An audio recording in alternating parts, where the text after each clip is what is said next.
Halo guys, ketemu lagi kita di OTR FNN Off the Record Forum News Network di episode yang ke-38 ya. Kita masih menjalani hari-hari puasa, tetap semangat ya bro.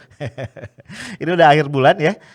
Sebentar lagi kita akan pindah ke bulan yang baru dan kayaknya lu masih menikmati gaji ya yang masih di rekening nih kayaknya ya. THR udah turun belum nih? Bu Sri Mulyani minta kita untuk belanja baju baru ya bro. Kalau lu mau belanja, belanja. Kalau nggak apa-apa. Ya, yang penting puasanya sukses. Oke?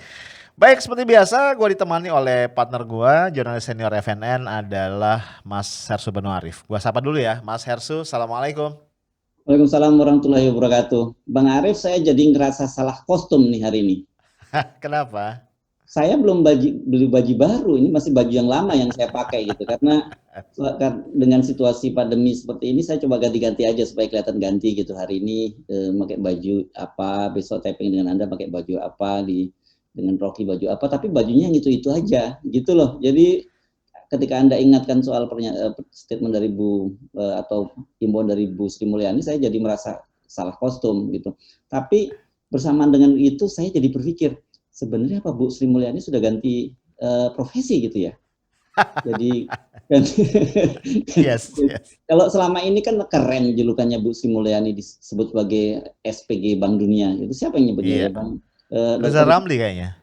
siapa yang nyebut? Dokter Rizal Reza Ramli. Ramli, yes Iya, iya, betul. iya. Ini kalau saya bilang kalau ngomongin soal kita suruh beli baju baru kan itu SPG apa SPG di mall-mall gitu. Boleh boleh Pak, boleh boleh. Gitu. Boleh bajunya kakak gitu. Gitu maafkan saya kalau saya salah kostum hari ini. Siap mas, masih ada waktu mas 14 hari buat belanja. Tunggu Ya, Harbolnas mas, karena Harbolnas spesial lebaran ini kan pemerintah menggelontorkan subsidi iya, ya mas, iya, iya, 500 iya. miliar untuk bebas Ya. ongkir katanya gitu. Loh. Enak juga ya kita jadi negara ini jadi pebisnis online gitu. Nah, Ya, pertanyaan saya kalau kemudian selama ini saya beberapa kali beli lewat online gitu. ya, Dan baru saya sadari ternyata itu langsung dikirim dari Shenzhen, dari Cina. yes, yap. Nah, itu jadi apakah itu juga termasuk yang disubsidi? Nah, ini kalau disubsidi kan berarti pemerintah mensubsidi apa penjual-penjual dari Shenzhen di Cina, bukan mensubsidi para pelaku UMKM kita. Betul. Kan dari penelitian Indef ya kalau saya nggak salah mas, memang 70% barang itemnya yang dijual di marketplace kita itu adalah import mas. Nah Dan ya, sebagian besar kayaknya import dari China. Ini ya, jadi paradoks ya mas ya, jadi ya. paradoks. Saya makanya agak kaget ketika baca 500 miliar tuh dalam Yes, situasi sekarang gede banget loh. Ini jadi betul, betul. kalau tiba-tiba disubsidi dan kemudian karena pengalaman ini salah subsidi ini kan selalu terjadi di kita. Yap, Subsidinya itu yang bukan pada orang tapi pada barang. Dan kalau yap, subsidi pada barang itu pasti sebagian besar salah. Itu pengalaman kita pada masa lalu subsidi BBM misalnya. Ketika dia yes. subsidinya pada barang, ya maka yang menerima subsidi itu adalah semua orang, bahkan justru banyak orang yang apa kaya juga tetap menerima subsidi. Kita sering lihat dulu sebutnya mobil yang salah minum gitu ya, Ya, mobil-mobil mewah, tapi kemudian dia tetap membeli BBM bersubsidi. Nah sekarang ini kelihatannya diulangi lagi dengan subsidi 500 miliar, terus kemudian juga subsidi untuk mobil mewah, kan gitu. betul. Kita masih ingat kan Ya, pajak yes. PPNBM mobil mewah, barang mobil mewah hilang, dan kalau kita hitung-hitung yang subsidinya paling besar itu artinya untung paling besar itu adalah pabrikan mobil di luar negeri. Yap, Karena walaupun disebut-sebut bahwa ada lokal komponennya 60-70% itu sebenarnya ala itu main-main saja. Tetap faktanya itu sebagian ya, besar komponennya juga dari impor. Kita cuma merakit kan. Nah betul. inilah kadang-kadang banyak sekali kebijakan-kebijakan yang mesti kita kritisi. Sekali lagi bukan karena kita nyinyir, tetapi kita ingin agar jalannya pemerintahan ini berjalan dengan benar dan anggaran yang memang sudah sudah hutang sana sini itu harusnya jatuh ke tangan yang benar karena nanti yang bayar kan rakyat juga gitu. Jadi kalau Betul. subsidinya ke rakyat juga dan kemudian rakyat disuruh bayar utang, ya hitung-hitung cuma kena prank lah gitu, seolah-olah kita dapat Iya, gratisan. apalagi ini kan Mas, Apa? Mensos itu mengumumkan kan bahwa karena budget sudah habis ya, Iya, maka iya, tidak dilanjutkan lagi nih apa namanya bansos tunai, ya kan? Bansos iya, tunai iya, tahun ini nggak lanjut. Jadi ya. penuh paradoks Mas memang akhirnya. Oke. Nah, oke, apa topik kita hari ini? Saya teringat hari ini hari Rabu. Tapi Masih ngingetin Mas. Kalau Rabu itu kan agak-agak mistis ya Mas ya. iya, iya, iya. Tadi pagi Dan makanya ini saya agak bangun-bangun bulu kuduk agak merinding gitu karena betul. Walaupun Rabu ini bukan Rabu Pon ya, Rabu ya, favoritnya. Yang konon Rabu ya, favoritnya Pak Jokowi, tapi tetap Rabu ya. ya Mas. Ini Rabu Wage kalau saya nggak salah. Rabu Wage ya. Betul. Kan ini kemarin udah kita kena prank Ali Muchtar Ngabalin ya Mas. Katanya Ya. 2 minggu yang lalu ini akan terjadi reshuffle pada minggu ini katanya. Itu 2 minggu yang Kalau, lalu kan. kalau itu bukan kena prank. Apa Yang tuh? salah bukan Ali Muchtar Ngabalin, saya kira. Siapa tuh? Yang salah Anda. Kenapa tuh? Kenapa masih percaya sama Ali Muchtar Ngabalin? Betul, betul. Jadi Ya, teringat ya. seorang teman yang mengatakan dari namanya udah ketahuan katanya jangan dipercaya katanya gitu. Nah, jangan diterusin. Iya, Anak, anak, sampai anak, situ aja, sampai situ. anak ide itu nanti. Ya, Oke, iya Mas. Jadi ini kalau kita baca berita kemarin Mas ya, nampaknya hampir pasti reshuffle yang oleh sebagian orang yang merindukan telepon ya, ditunggu-tunggu itu akan terjadi pada hari ini. Walaupun hmm, reshuffle-nya nampaknya terbatas ya Mas. Artinya magnitude-nya atau cakupannya tidak sebesar yang diduga sebelumnya ya. Jadi mungkin cuma 2 pos lah ya, 2 pos menteri dan 1 pos ada badan di luar kementerian. Nampaknya cuma itu yang akan diumumkan. Nah, hmm, cuma tetap menurut saya ini jadi perlu kita ulas ya, karena yang akan di reshuffle atau akan diumumkan hari ini satu adalah Menteri Investasi nampaknya. Ya, jadi kepala BKPM sebelumnya Bahlil Lahadalia akan diangkat naik kelas nih menjadi Menteri hmm, hmm. Investasi.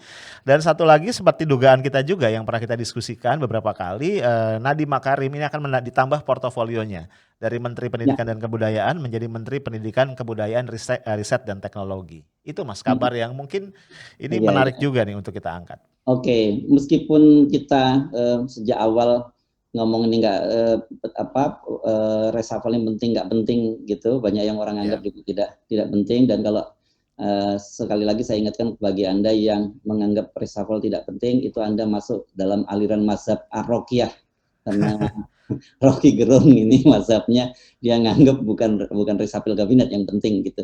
Tapi Mhm. kalau betul seperti yang Anda sebut tadi, Kementerian Pendidikan tambah gemuk, tambah Ya, ristek, dan kemudian investasi naik kelas, dan ya. kepala badan itu BRIN kelihatannya ya, badan riset dan apa itu Inovasi. inovasi nasional ya, itu Ya, yang akan dilantik. Kan kita udah tahu semua ini, betul. jadi memang kita sebut bisa anti klimaks itu namanya. Dan Yes. saya sih lebih tertarik membahas hari Rabunya nih, Bang Arif. Oke. Jadi Ada apa nih dengan Rabu nah, nih? Rabunya itu Rabu tidak ideal karena kan bukan Rabu Pon, ini Rabu Wage. Ya. Tapi saya sekali lagi kalau udah bicara soal Pak Jokowi, mau nggak mau saya mesti buka Primbon, ini Primbon Jawa nih. Karena sekali lagi kita ingatkan bahwa pemilihan hari Rabu itu adalah sesuai dengan weton dari ada nyebutnya neton atau neton, atau itu adalah hari kelahiran dari Pak Jokowi, dan itu dianggap hari baik gitu, hari oki bagi Pak Jokowi, karena sejak awal ketika beliau menikah dan sebagainya, mengambil hari-hari penting dan sebagainya itu semua pada hari Rabu. Ya. Jadi Anda boleh tidak percaya, Anda pasti bagi yang non Jawa, Anda mengerutu ngapain sih penting betul membahas soal weton primbon Jawa, tapi itu realitas politiknya seperti itu. Ya. Jadi ya kita harus baca beritanya seperti itu gitu ya, Bang Arif ya. Apa Yes. sih Rabu Wage ini? Nah, ini penting untuk Anda bisa mengikuti cara berpikirnya Pak Jokowi. Di sini disebutkan orang-orang yang lahir pada hari Wage itu, Rebu Wage itu orangnya dia mengayomi dan melindungi. Nah, tinggal Anda cek cocok tidak itu bahwa selama Pak Jokowi menjadi, tapi Pak Jokowi Rebu Pon beda nih. Sekarang kita jadi lebih fokus pada mengapa Pak Jokowi memilih hari Rabu Wage. Dan hari Rabu Wage itu ini disebutkan bahwa orang yang lahir pada hari Rabu Wage itu orangnya setia atau penurut gitu, kepada penurut disebut setia dan penurut. Nah, Hmm. karena yang ini lembaga baru lahir gitu, tentu saja ini diharapkan pada orang-orang yang baru lahir itu. Jadi diharapkan mungkin menteri-menterinya yang ditunjuk menjadi portofolio baru itu menjadi orang yang loyal, setia dan penurut kepada Pak Jokowi. Ya wajarlah, sebagai seorang presiden dia berharap para menterinya loyal kepada presidennya.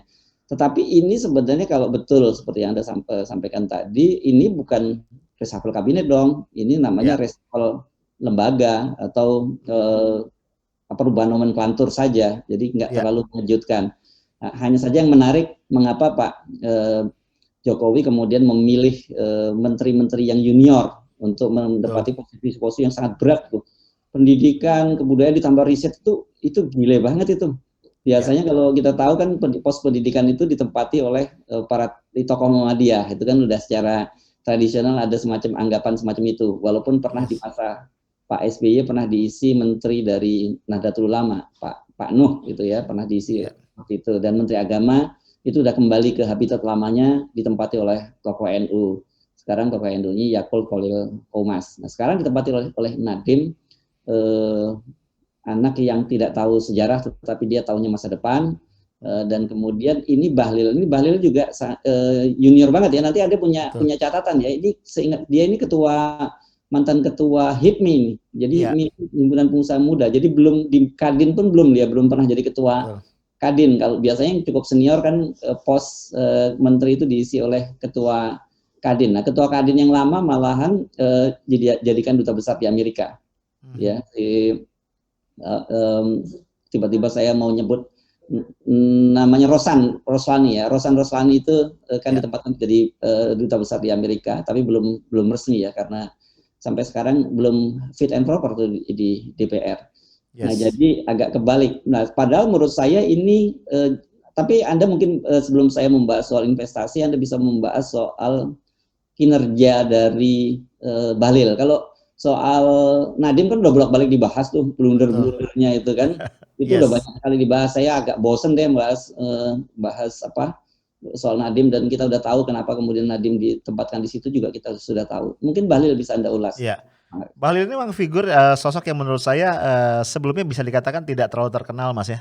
Dengan kata lain tadi junior dan memang sepak terjangnya sebenarnya catatannya tidak banyak. Artinya kalau kita bikin biografi begitu atau CV namanya tidak terlalu banyak. Eh yang saya ingat tadi ya Bahlil ini kan ketika menjadi kepala BKPM sebenarnya tidak berprestasi menurut saya. Karena diakui sendiri oleh BKPM mereka gagal untuk mendatangkan investasi sebesar 700 triliun yang dijanjikan kepada Presiden Jokowi. Nah, yang menurut saya menjadi catatan penting adalah alasannya. Karena kalau menurut Bahlil ini persoalannya ini seperti ya investasi ini sudah tiba di depan pintu Mas, tinggal masuk begitu. Tapi kemudian para calon investor tadi pusing ya, ruwet lah dengan kondisi birokrasi, peraturan segala macam, governance yang ada di Indonesia yang kacau balau begitu.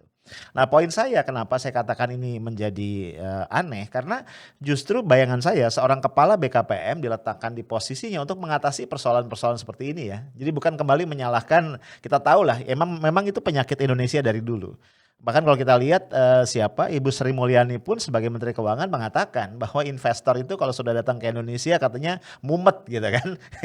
Kita tahu betul ekspresinya Ibu Sri Mulyani. Jadi artinya ketika Bahlil kemudian menyalahkan kondisi itu menurut saya semakin ketahuan dia tidak kompeten. Nah, Oke, ah, bentar dulu. hmm, Ketika Bu Sri Mulyani mengatakan mumet itu beliau menggunakan bahasa Inggris atau menggunakan bahasa Indonesia? kayaknya bahasa Indonesia, Mas. Nah, itu dia. Berarti bayangkan untuk mencari kosakata dalam bahasa Inggris saja Bu Sri Mulyani udah nggak bisa gitu, saking Iya, kompleksitasnya kan soal betul. Inggris. Mumet itu sangat meaningful soalnya, Mas. Iya kan? Mau Sama dengan ruwet diganti. ya, sinonimnya ruwet gitu yang sering Betul, disebut oleh Pak betul. Jokowi Dalam ya. bahasa Inggris orang Inggris bisa mumet nemuin cara apa kata gantinya kan gitu ya. Nah, Oke. kembali ke Bahlil, saya pernah bikin satu konten tentang Bahlil, Mas. Tapi justru dari sisi yang tidak positif ya.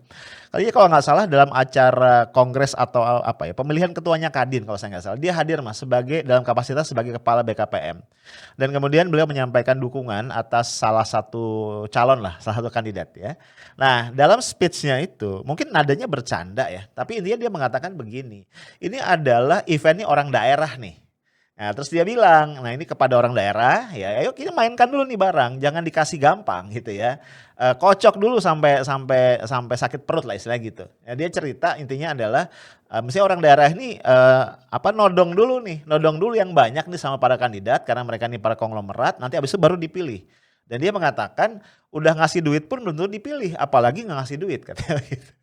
Nah ini sempat viral ya Mas, dan bagi saya ini satu catatan ya. Saya nggak tahu dia keceplosan atau bercanda. bahwa pejabat publik banyak terlibat dalam money politics dan lain-lain itu sudah rahasia umum. Tapi ketika dia dinyatakan secara eksplisit ya di satu forum publik yang formal, menurut saya itu is another story ya. Ini menyangkut etika politik yang menurut saya sangat-sangat memprihatinkan. Nah, bayangkan, karena bayangkan saya gini, dunia investasi ya Mas, terutama ketika kita ingin menarik investasi asing ya dari negara-negara yang standarnya tinggi ya, Eropa, Amerika segala macam.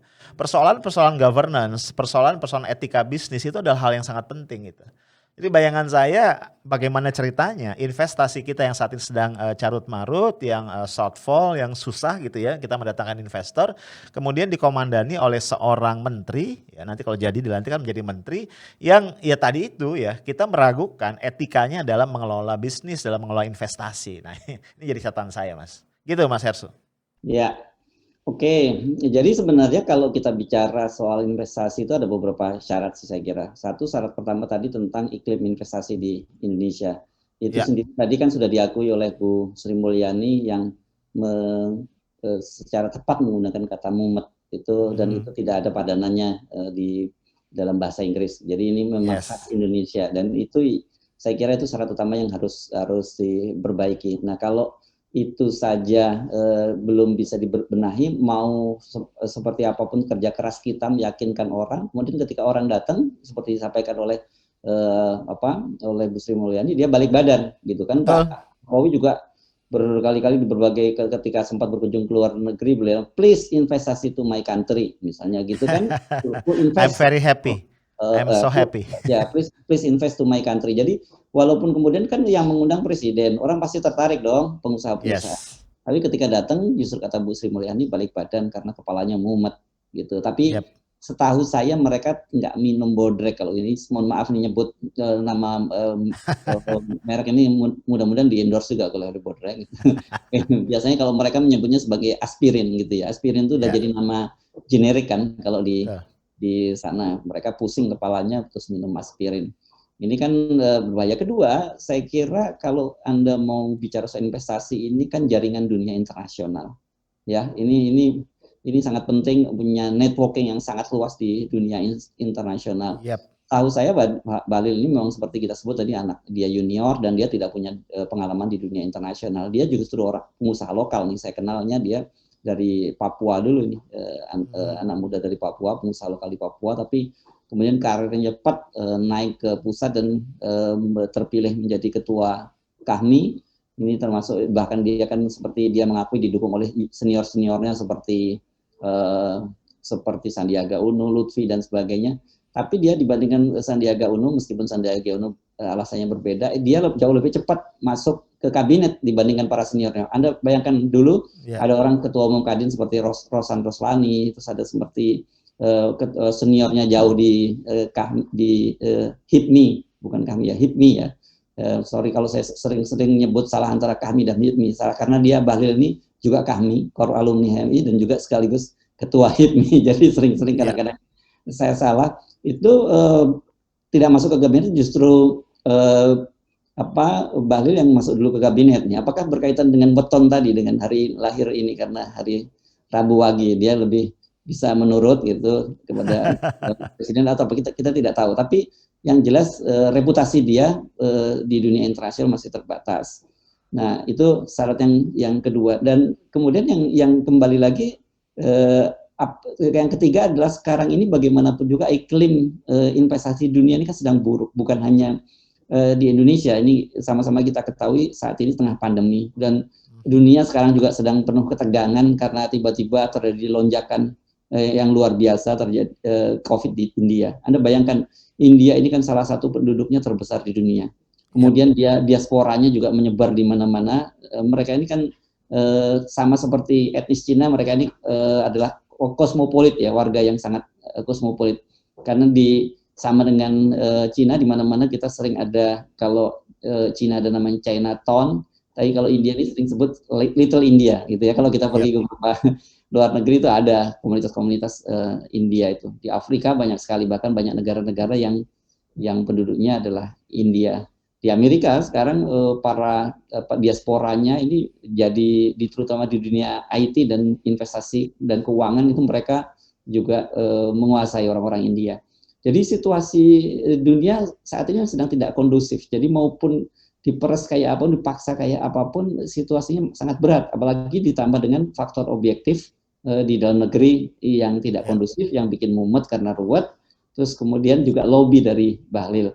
Nah ini saya tidak tahu hitung-hitungannya apa. Kalau betul seperti itu, karena itu menurut saya ya tidak salah kalau kita sebut sebagai sebenarnya reshuffle ini anti klimaks gitu. Yap.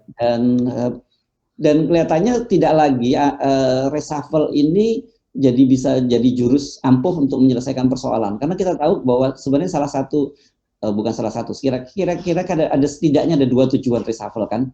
Satu itu memperbaiki kinerja dari pemerintahan, diharapkan masuknya orang-orang yang lebih kredibel, tapi justru orang seperti Bambang Brojonegoro sebagai seorang birokrat yang sudah cukup matang karena dia sudah berada di kabinet cukup lama, bahkan zamannya Pak SBY dia sudah masuk ya di sana.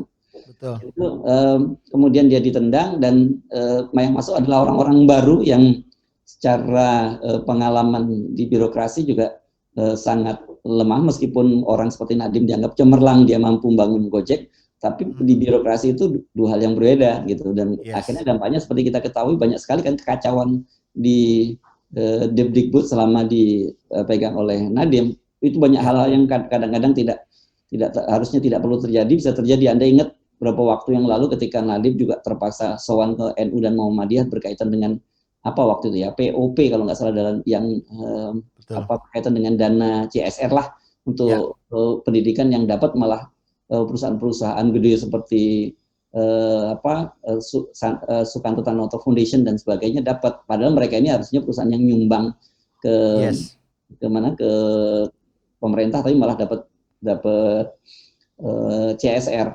Jadi ya saya sih beranggapan nggak terlalu menarik reshuffle yang. Nah, pertama itu memperbaiki kinerja.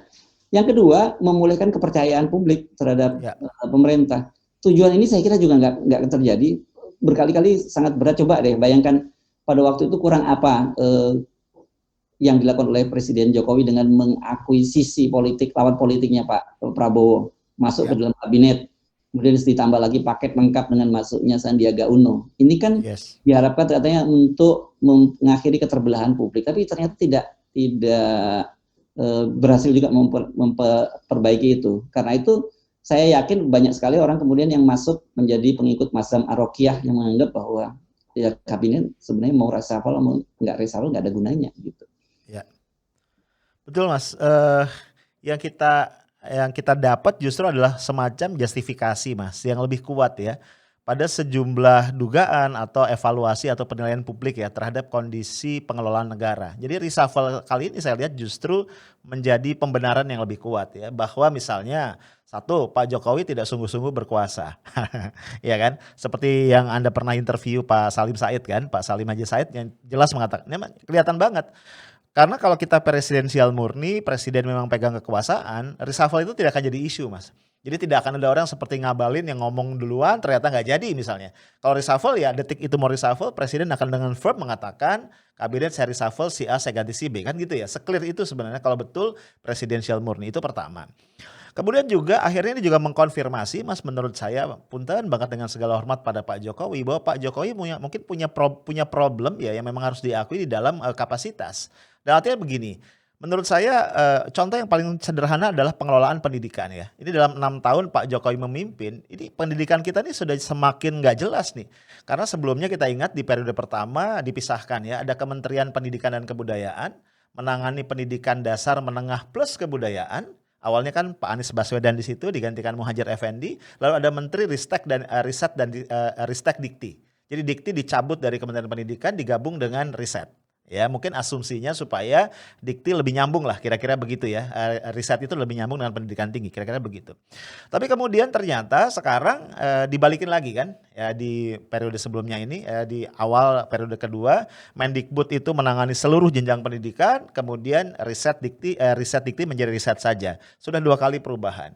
Nah sekarang berubah lagi nomenklaturnya, gitu kan, bahwa justru digelebur semua nih ke Kemendikbud Ristek Menurut saya ini menunjukkan memang nggak ada grand design sama sekali sejak awal. Terkonfirmasi bahwa banyak keputusan strategis yang dibuat itu secara random ya, secara acak dan tidak berdasarkan satu kajian mendalam. Karena kalau kita bandingkan misalnya Mas Hersu ya, karena kita satu generasi Mas ya, di masa Pak Harto tuh yang namanya perubahan menteri saja hampir nggak terjadi Mas. Apalagi perubahan nomenklatur di dalam kotaknya, di dalam strukturnya begitu ya. Karena kita tahu kalau begitu diubah, yaitu ada persoalan-persoalan administrasi kenegaraan yang sangat ruwet ya, yang mungkin 2-3 tahun tidak bisa terselesaikan dengan mulus. Sementara ini masa jabatan tinggal 3,5 tahun kalau sampai di 2024. Jadi ini pembuktian yang kedua. Nah, saya khawatir kemudian kalau publik melanjutkan ya spekulasinya akan muncul pembuktian yang ketiga ya, bahwa memang pemerintahan Pak Jokowi ini akhirnya berangkat dari satu sensasi ke sensasi yang lain, dari satu drama ke drama yang lain. Dan biasanya kalau sudah begitu orang bertanya-tanya, jangan-jangan sebenarnya ini sekedar upaya untuk menutupi ada inkompetensi yang besar atau ada persoalan-persoalan yang lebih mendasar gitu ya. Artinya akhirnya orang bertanya-tanya ini reshuffle ini buat apa nih? Sekedar menyediakan konsumsi kah bagi media gitu ya, sehingga orang kemudian ngomongin reshuffle dan ternyata tertutuplah sejumlah persoalan besar lain. Nah, saya melihat akhirnya reshuffle setengah hati atau reshuffle nggak reshuffle sama aja gitu ya, atau reshuffle anti klimaks ini merupakan ekspresi publik bahwa oh, kok gini amat ya mengelola administrasi kenegaraan. Karena bayangan saya kan ya begitu menteri itu di reshuffle itu kan konsekuensinya panjang ya Mas ya. Nggak begitu menteri serah terima ke menteri baru kemudian urusan selesai kemudian bisa jalan, kan nggak gitu juga ya. Ada persoalan-persoalan pekerjaan rumah yang belum selesai segala macam yang harus itu dibereskan dan itu takes time ya. Dan bayangan saya reshuffle itu kan kalau kita ibaratkan operasi ya Mas, itu operasi yang cukup besar lah gitu ya kalau di badan kita itu. Itu harusnya dilakukan dalam kondisi fisik kita itu baik gitu ya, dalam kondisi tekanan darah normal, detak jantung normal, itu bolehlah kita menjalani operasi besar. Sementara kita tahu ya kalau diibaratkan tubuh di negara kita sekarang tidak normal ya, detak jantung, tekanan darah segala macam ini bermasalah. Sebelum reshuffle saja kepercayaan publik kepada pemerintah saya rasa tidak bisa dikatakan baik ya. Ada banyak hal ekonomi, penanganan Covid segala macam yang menyebabkan itu berada pada titik yang cukup rendah. Nah, ditambah lagi reshuffle yang ternyata tadi tidak memberikan pesan apa-apa yang positif ke publik. Gitu, Mas Herso. Jadi kan setidaknya kalau yang dilakukan perubahan reshuffle struktur atau perubahan nomenklatur itu pertama yang mesti diseriusi kan ada penggabungan Ristek. Ini kan tidak mudah juga membangun sebuah culture baru, kemudian belum lagi SOP-nya bagaimana dengan kementerian baru. Itu saja saya kira mungkin dalam perlu setidaknya waktu 2 tahun.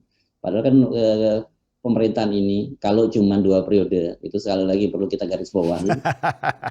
Setidaknya kan tinggal berapa tahun sih? 2,5 tahun lah ya. Terus kedua, kalau pembentukan kementerian baru naik kelas kan dari investasi ini juga perlu membentuk lembaga-lembaga baru dan yang lebih serius lagi yaitu mencari orang-orang yang tepat gitu ya. Mencari orang-orang yang tepat sesuai dengan kriteria jabatan-jabatan itu. Nah, sekarang ini kalau Anda perhatikan mencari orang yang tepat itu juga tidak mudah. Kemarin saya baru membacakan ada seorang direksi di PT PAL yang baru 5 hari menjabat di BUMN, itu saja dia kemudian mengundurkan diri karena ketahuan rekam jejaknya dia pernah menjadi caleg dari PKS, walaupun caleg yang batal gitu ya di Jawa Tengah. Dan kemudian karena kenapa dia dinilai karena dia pernah caleg dari PKS, walaupun tidak lagi aktif di PKS, dianggap dia adalah pendukung HTI dan ISIS. Jadi ada stigma semacam ini. Akhirnya dia daripada dia pusing, dia memilih mengundurkan diri. Padahal begitu saya cek, ini kalau lihat latar belakangnya dan pendidikannya ini dahsyat. Ini sumber daya manusia kita yang bagus sekali. Dia S1-nya dan S2-nya di Delft, gitu, elektro, dan kemudian ngambil S3-nya di Swedia. Jadi apa yang terjadi, kita kehilangan sumber daya manusia yang top itu gara-gara isu-isu pembelahan tadi. Yang terjadi kemudian kita saksikan banyak sekali di pemerintahan, terutama di komisaris-komisaris di BUMN diisi orang-orang yang nggak karuan juntrungannya. Gitu yang tiba-tiba komisaris di PT PLN hanya mampunya ngurusi pengajian online yang radikal. Ada juga tokoh yang sekarang sangat kontroversial di Diput, Hilmar Farid itu yang sekarang jadi dirjen Dikbud ya, Dirjen Kebudayaan ini masih agak pas lah karena ada lulusan sejarah di situ karena dia lulusan sejarah. Tapi sebelumnya kan rekam jejaknya kita pernah lihat dia pernah menjadi komisaris di mana di Krakatau Steel gitu. Betul. Bayangkan ada seorang Ya. lulusan sejarah dari UI dan diminta untuk mengurusi Krakatau Steel. Jadi apa yang mereka awasi karena komisaris ini kan tidak makan gaji buta, dia adalah mensupervisi dan Ya. mengawasi jalannya perusahaan. Dia mesti ngerti itu dan juga dia harus melihat laporan keuangan perusahaan bagaimana. Yang kita tahu kan kemudian pada waktu itu Krakatau Steel mengalami kerugian besar. Ini jadi yang soal-soal gini menurut saya jadi catatan untuk membentuk kementerian yang baru dan seperti saya sebutkan tadi, investasi ini sekarang challenging nih, sangat penuh tantangan. Apakah kita juga punya orang-orang yang punya kapasitas yang cukup bagus gitu untuk mengisi soal ini? Karena kita tahu loh sebelum ini investasi itu kan dirangkap oleh seorang menteri yang super, Pak Luhut Panjaitan, Menko Marinvest. Kita kurang apa lagi Pak Luhut sebagai Menko Marinvest. Selama ini kan beliau selalu menjadi senjata pamungkas gitu dari Pak Jokowi. Kira-kira kalau dalam pewayangan Pak Luhut ini seperti senjata nanggala ini, yang dimiliki oleh Prabu Baladewa. Jadi ini senjata ampuh kan kemudian diberikan nama sebagai KRI Nanggala gitu. Itu Bang Arif catatan-catatan dari saya. Ya, menarik ya Mas. Jadi memang akhirnya tadi terkonfirmasi ya, bukan terkonfirmasi, artinya terdapat justifikasi pada beberapa dugaan publik ya mengenai kualitas penyelenggaraan negara.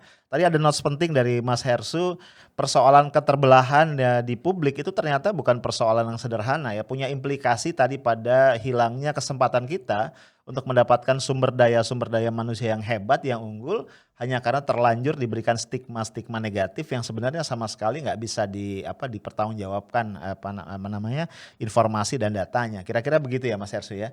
Iya, Nah, jadi kalau brain drain ini saya tambahkan sedikit soal ristek yang dihapus ini semakin banyak sumber daya manusia yang tangguh, yang top dari luar negeri yang nggak akan balik gitu. Mereka makin nggak percaya bahwa iklim ristek di Indonesia itu didukung secara serius oleh pemerintah. Lebih baik mereka tetap bertahan di luar negeri dengan gaji besar dan tidak ada persoalan office politicking yang nggak keluar juntrungannya kayak tadi itu soal radikal tadi.